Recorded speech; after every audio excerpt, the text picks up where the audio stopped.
Going into round 8 of the Superbet Chess Classic, Wesley So and Levon Aronian were leading the field and Alireza Firouzja was in the chasing pack, a point behind, so he was really looking for a fight today. He wanted blood on the board, he wanted to catch the guys up, and so he went for a very fighting defence. After Wesley went pawn d4, we had knight to f6, pawn c4, g6 from Alireza, now knight c3, and Wesley said in the post-match interview he actually thought that Alireza might play a Grunfeld here, but instead he went bishop g7, and this now goes into a King's Indian because it allows Wesley to go pawn e4, set up that big centre, and Wesley was saying that when he was checking the database, actually you don't see Alireza playing this in his over-the-board classical games, so he used to back in the day when he was growing up, but now he reserves it as just an online blitz, rapid weapon, that kind of thing.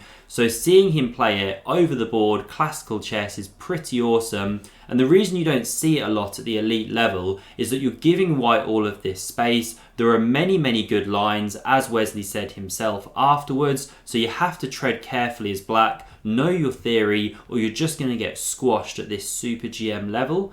So okay, we had pawn e4 from Wesley, d6 now from Alireza, the standard opening moves, knight to f3, so Wesley goes for this classical knight development here. If you remember, I covered a game the other day where Bogdan went bishop to e2, and we had that whole different line with h4 and everything like that. I'll link my whole playlist of these games at the end, but here we have knight f3, the classical approach, castles from Alireza, now bishop e2, e5 strikes at the centre, and this is unfortunately where Wesley wimps out of the fight. He takes it down a very boring line here, so he takes on e5, and this forces this queenless endgame. Just one thing to show you, after the queen's actually come off, in case you're not aware of this tactic, white can't actually win a pawn like this. Then black has the response of takes on e4, you win back the pawn and you've opened up the bishop to attack here. I won't go further on the tactics, but this is why white's not winning a pawn.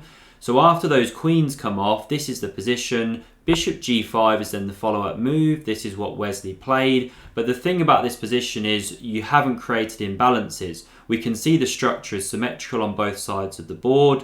Neither side has got a queen. There's just nothing here to say for white in terms of why you've got an advantage. Now you can press a little bit, you've still got the move. At the amateur level, this is a perfectly fine way to play, especially if you don't want to get attacked on the king side. But at this super GM level here, they know how to equalise. So Alireza goes rook to e8. He steps away from this pin, he holds the pawn, and although white gets this knight d5 move now, looking at c7 to fork the rooks, and black is forced to take, yes, these pawns come in, but actually it's not too scary because you immediately challenge that centre with pawn to c6, and black shouldn't have problems developing here. As long as you can take a few precise steps, then you should be fine. So bishop c4 from Wesley, it holds the centre here. Now black can take on d5. Alireza went for this b5 expansion. You see it less commonly, but it is perfectly respectable. Many games here. The bishop drops back. Now pawn a5, and you don't really want to take on c6. You just develop the knight with tempo here. So instead a4 was played, and this is the only moment where you have to be a bit careful as black. So if, for example, you kick on with b4, might look quite nice, taking space. Well, for one thing, this c4 square starts to look horrible now. You know, you can imagine a knight d2, c4 manoeuvre at the right moment, but also rook c1 is strong. You're pressuring this pawn. If you take here, you're bringing in the bishop, and the queen side's just underdeveloped here to be giving white all of these tempo moves. So b4 is no good. Equally, taking on d5 is no good because you bring the bishop in, you hit the rook. After it moves, you win a pawn. Catastrophe for black. So of course Alireza didn't do either of those things. You can go bishop d7 to hold the structure, but he actually took on a4, another very good move. Now the bishop recaptured here, this pawn is now pinned, but bishop d7 breaks that pin, and now Wesley captured on c6, the bishop recaptured, he played king e2, and you can't yet take here, then you hang your rook. So Alireza took on a4, the rook recaptured, and now he brings this knight into the game. He's looking at that d4 outpost. So the rook came to c1, hits that open file, hits the knight, it hopped into d4, and you can actually just chop this one off straight away. Pawn recaptures, sit the king on d3. What Wesley did instead was go king to f1, and black could shatter the pawns here, although ideally Alireza would prefer for white to take on d4. Then you extend the scope of this bishop after the pawn recaptures. So after king f1, Alireza went rook a to b8. He pressures this pawn, and you can't yet do a pawn exchange as white, or then you get hit with knight b3. So instead rook b1 was played, a miserable looking move, but after rook to b5, takes now on d4, pawn recaptures, this bishop d2 move now comes, and we can see b4 is soon on its way. And this is the reason that Alireza didn't actually capture on e4, because now white can go b4 here, and you can't actually capture that one, or then there's this check, the bishop blocks, bishop h6, this is actually leading to mate, clearly a disaster, not what you want. So we didn't have that takes on e4 by the rook, instead pawn d3 came, great move, opening up that bishop, turning it into a great piece.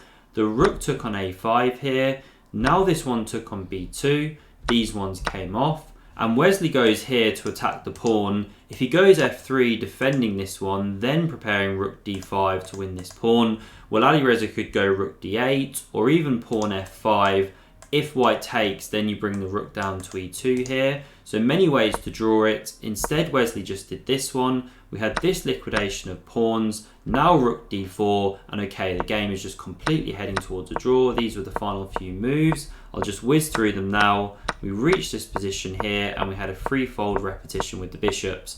So a real shame today that Wesley didn't come in for more of a fight. Now he's playing kind of professional chess, he's leading the tournament, but still he had the white pieces. Levon has black today. Tomorrow that's likely to be flipped, then Levon could be in pole position to actually win the tournament with the white pieces. So it would have been good to see some more fight from Wesley today, but okay, and what can you do as Alireza? He plays the King's Indian, he goes for it, he tries it, but Wesley steered it away.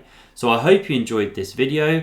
I would do another one later on this evening, but I'm a bit tied up. So I'll be following up tomorrow with Alireza's final game, round 9. Again, that might be slightly later on because of some stuff I've got going on in the day, but I'll try and get that up as soon as I can. Thanks for watching as always. If you haven't yet subscribed to the channel, do consider doing so to never miss a video, and I'll see you all soon. Thanks very much.